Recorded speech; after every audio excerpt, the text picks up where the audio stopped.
Bien, amigos, espero que se encuentren muy bien. Continuamos con el segundo tema de este curso de interpretación bíblica, en el cual estamos presentando algunos errores de interpretación que se pueden hacer sobre el texto bíblico. En el video anterior vimos el error que se puede cometer al proyectar las ideas teológicas sobre el texto bíblico. Hoy vamos a ver un segundo error que tiene que ver con interpretar de forma literal el texto bíblico. Dentro de los 66 libros que encontramos en el texto sagrado, entendemos que hay distintos tipos de textos. Nos encontramos con textos narrativos, con textos poéticos, con textos proféticos, nos encontramos con ley, nos encontramos también con expresiones que son literales, con expresiones alegóricas. Entonces es muy importante el poder tener muy claro qué texto es el que estamos analizando para poder llegar a una correcta interpretación de él. El error que vamos a examinar hoy tiene que ver con una forma equivocada de interpretar el texto y que lo comete un pastor mexicano que se llama Jonathan Meza. Entiendo que también se ha autodefinido como apóstol, y este hombre ha enseñado dos temas bien controversiales dentro del mundo cristiano. Uno de ellos es la maternidad del Espíritu Santo. Él sostiene que el Espíritu Santo es una mujer y que es nuestra madre. Y lo segundo, él ha enseñado una enseñanza que se llama la muerte espiritual de Cristo. Este hombre, Jonathan Meza, en reiteradas ocasiones dice que ellos no se complican con el texto y lo entienden tal cual como lo leen. Es decir, que hacen una interpretación literal del texto. Claramente dice que considera la exégesis y la hermenéutica como disciplinas de hombres, y por lo cual no las considera como herramientas apropiadas para interpretar el texto bíblico. Para justificar una de sus enseñanzas, este hombre, Jonathan Meza, la enseñanza particular de la muerte espiritual de Cristo, él dice que Cristo Jesús, después de su muerte, se convirtió literalmente en pecado. Vuelvo a repetir. Jonathan Meza, para justificar una de sus enseñanzas, que es la muerte espiritual de Cristo, dice que cuando Cristo muere, literalmente se convierte en pecado, sugiriendo que Cristo cambió su naturaleza, de alguna manera incluso sugiriendo que Cristo se transforma en un ser prácticamente satánico, estando en la muerte. Y esto lo hace basándose en su interpretación particular que tiene de un texto bíblico que es 2 de Corintios, capítulo 5, verso 21. Dice lo siguiente: al que no conoció pecado, por nosotros lo hizo pecado, para que nosotros fuésemos hechos justicia de Dios en él. Entonces lo que está planteando Jonathan Meza es que este texto dice literalmente que Cristo se convirtió en pecado. Pero ¿podemos interpretar este texto de forma literal? ¿Realmente Cristo se convirtió en pecado? Según lo que está diciendo 2 de Corintios 5:21, todos entenderíamos que no, que este texto no está hablando de forma literal. Y tampoco podríamos aceptar la declaración que hace Jonathan Meza de decir que ellos entienden el texto tal cual lo leen, porque hay un montón de expresiones alegóricas que ocupa Cristo mismo para definirse, pero entendemos que no está hablando de forma literal. Cuando Jesucristo dice, yo soy el pan de vida, entonces tenemos que entender que Jesucristo se convirtió en un pan. Cuando Jesucristo dice, yo soy el camino, la verdad y la vida, entendemos que literalmente Cristo es un camino por el cual podemos transitar con un vehículo. Entendemos que no, que son expresiones que están revelando verdades espirituales. Lo mismo sucede cuando la Escritura dice que Cristo se hizo pecado por nosotros. Por otro lado, incluso desde el punto de vista teológico, podríamos definir el pecado no como algo, no como una cosa, sino que el pecado más bien como una relación. Entonces es un abstracto. ¿Cómo podría Cristo convertirse en un abstracto? Entonces sería el segundo error de interpretación, que sería interpretar de forma literal el texto. Un tercer error que podemos encontrar sería una interpretación alegórica, una interpretación absolutamente alegórica que se puede hacer sobre el texto bíblico. Esta forma de interpretar el texto bíblico es una de las formas más populares que hoy día se está haciendo en muchos contextos de la iglesia. Muchas iglesias que se definen a sí mismas como proféticas, como renovadas, caen en este error de interpretar de forma alegórica el texto bíblico y de alguna manera creyendo que lo que ellos están exponiendo es una supuesta revelación que les ha venido. El problema de esto es que cuando se interpreta la escritura de una forma absolutamente alegórica, se pierde el tema central y el contexto principal del pasaje que se está exponiendo o predicando. Como hemos dicho, muchas personas creen que esta forma particular de ver el texto bíblico es una especie de revelación que les ha venido. Con esto no quiero decir que esté absolutamente en contra de la alegorización del texto bíblico. Creo que en algunas situaciones podemos explicar el texto bíblico o algún principio bíblico a través de la alegorización, pero siempre tenemos que hacerlo entendiendo del parámetro que tenemos. No podemos al final forzar el texto a decir algo que realmente no está diciendo, y no podemos tampoco olvidar absolutamente el contexto donde el pasaje se está desarrollando. Bueno, hay muchos ejemplos de este tipo de interpretación hoy día porque es una forma muy particular. Pero quiero ocupar una interpretación popular que se hace de Lucas 22:10.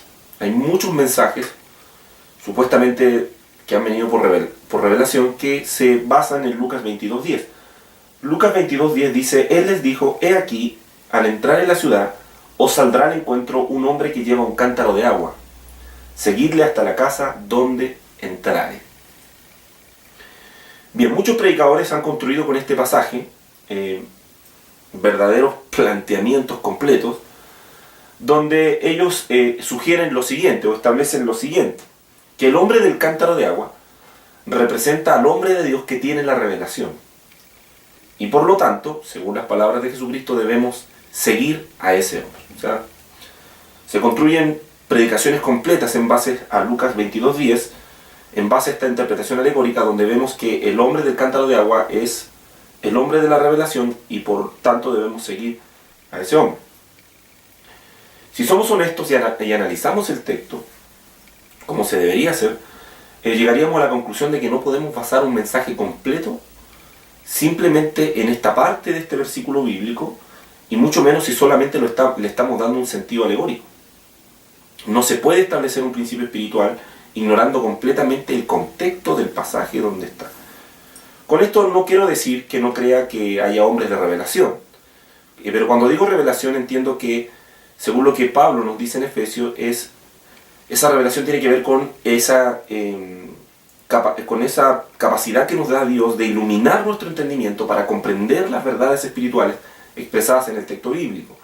Por otro lado, tampoco estoy en contra de que tengamos que seguir o dejarnos mentorear por algún hombre de Dios, pero creo que esas dos cosas podríamos plantearlas a través de un montón de versículos bíblicos y no simplemente tener que forzar Lucas 22:10 a decir algo que realmente el texto no está diciendo. Desde ese punto de vista no debemos confundir lo que es la verdadera revelación con lo que es la alegorización absoluta que ignora el contexto bíblico del pasaje. Entonces creo que muchas de las cosas que se enseñan hoy día, que supuestamente vinieron a predicadores modernos por revelación, simplemente son una alegorización del texto. El problema es que la gente está tan ignorante de estas cosas que no tienen la capacidad de poder distinguir que lo que se les está diciendo es un error o es un exceso. El cuarto error que quiero compartirles, a modo de ejemplo, es lo que sucede cuando ignoramos el contexto del pasaje. En cierta manera, ya hemos visto esto de forma indirecta.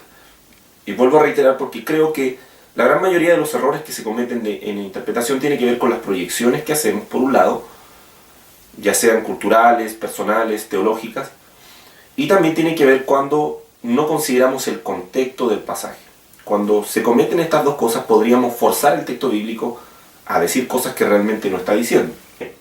Hablando entonces de este error de ignorar el contexto bíblico, quiero comentarles una situación particular que me pasó. Hace algunos años, al conversar con una persona sobre las heridas y traumas que eran evidentes en su vida, a causa de un montón de situaciones que le habían ocurrido en su pasado, quise abordar estas problemáticas desde la perspectiva de la consejería pastoral. Obviamente para que esta persona encontrara en el Señor sanidad para su alma, sanidad para todas estas situaciones que había enfrentado. Pero al momento de abordarla y tratar de plantearle algunas situaciones, me dijo que no quería hablar del tema debido a que la Biblia decía claramente que no debíamos acordarnos de las cosas pasadas ni traer a la memoria las cosas antiguas. Al igual que esta persona, muchas otras personas también interpretan de forma equivocada este texto, sugiriendo que este texto nos está privando de acordarnos de las cosas malas que nos han sucedido en el pasado. Pero obviamente esta interpretación está equivocada porque no está considerando el contexto bíblico donde ha sido desarrollada. El texto que estoy mencionando es Isaías 43, 18. Isaías 43, 18 dice: no os acordéis de las cosas pasadas, ni traigáis a memoria las cosas antiguas. Cuando leemos ese versículo, inmediata y sin considerar el contexto, podríamos